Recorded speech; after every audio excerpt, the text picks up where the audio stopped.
US Iran war आज भी जारी है। दोनों एक दूसरे पर हमले किए ही जा रहे हैं और इन्हीं हमलों में ईरान ने कुछ ऐसा किया कि सारी दुनिया चौंक गई।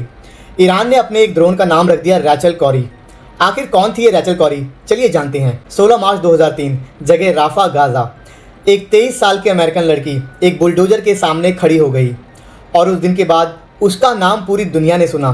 लेकिन आज 23 साल के बाद भी इस केस में किसी को सज़ा नहीं मिली। नाम था रैचल कौरी। वॉशिंगटन स्टेट के ओलंपिया शहर से एवरग्रीन स्टेट कॉलेज की एक स्टूडेंट, और वो पहले से ही पीस एक्टिविज़म में एक्टिव थी और अपने शहर में पीस इवेंट्स ऑर्गेनाइज करती थी। फिर 2003 में वो गाज़ा पहुंची एक ग्रुप के साथ जिसका नाम था इंटरनेशनल सॉलिडारिटी मूवमेंट यानी ISM। एक ऐसा ग्रुप जो इजरायली आर्मी की कार्रवाइयों का नॉन वायलेंट तरीके से विरोध करता था। उनका काम था फ़लस्तीनियन घरों को गिरने से रोकना और ह्यूमन राइट्स की मॉनिटरिंग करना। 16 मार्च 2003 राफा में एक फ़लस्तीनियन फार्मासिस्ट का घर गिराया जा रहा था।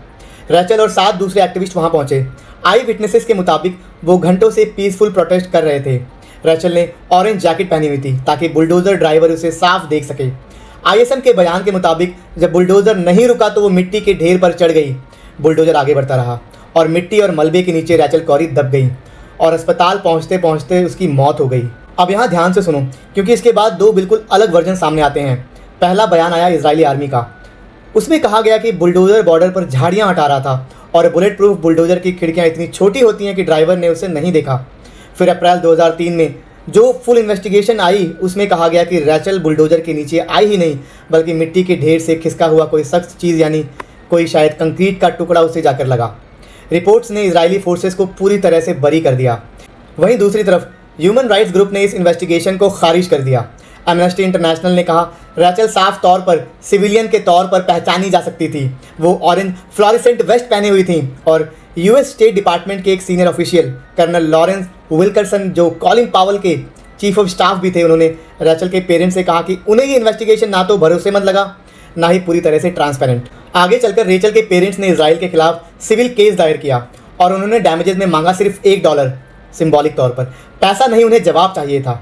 2012 में हाइफा कोर्ट ने केस को खारिज कर दिया। जज ओडेट गिरसन ने इसे रिग्रेटेबल एक्सीडेंट कहा और ये भी कहा कि ड्राइवर ने उसे देखा ही नहीं और रैचल ने खुद को खतरे में डाला। स्टेट को जिम्मेदार नहीं ठहराया गया क्योंकि उस वक्त बुलडोजर कॉम्बैट ऑपरेशन में था। 2015 में इजराइल की सुप्रीम कोर्ट ने भी अपील को खारिज कर दिया। आज रैचल कौरी का नाम एक सिंबल बन चुका है। उसकी कहानी पर डॉक्यूमेंट्रीज बनी, थिएटर प्लेज भी हुए लगभग 1 दर्जन से ज़्यादा मुल्कों में।